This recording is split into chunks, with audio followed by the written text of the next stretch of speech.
सांगलीमध्येच एका युवा व्यावसायिकाने एका कॉन्ट्रॅक्टरनी आत्महत्या केली, पाटील नावाचा, हर्षल पाटील. का आत्महत्या करावं लागली? 1.5 कोटीचं काम त्या व्यक्तीने तिथं केलं होतं. 1.5 कोटी रुपयाचे पैसे झाले नाही, महिना वर्षभर. पर्याय राहिला नाही, इकडनं पैसा घेतला तिकडनं पैसा घेतला. शेवटी 2 लहान मुलं, एक पत्नी, लहान भाऊ, आणि त्या युवा मध्यमवर्गीय कॉन्ट्रॅक्टरला काय निर्णय घ्यावा लागला? आत्महत्या करावी लागली, आत्महत्या. आणि हा जेव्हा आम्ही मुद्दा मांडला तेव्हा सरकार काय म्हणते, तो कॉन्ट्रॅक्टर नव्हताच.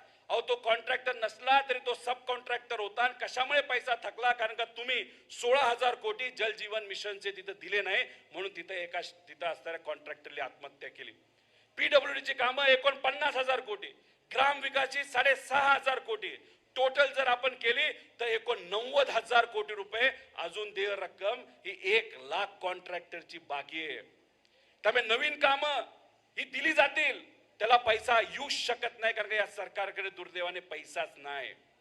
त्यामुळे तुम्हाला दिलेला शब्द कर्जमाफीचा, लाडक्या बहिणींचा, युवाला नोकऱ्यांचा, त्यांनी काय केलं तर ही थकबाकी ठेवलीच, पण त्यांनी मोठे मोठे कॉन्ट्रॅक्ट हे रस्त्याचे त्या ठिकाणी दिले आणि त्यातून फक्त हे काय खातायत तर मलिदा खातायत.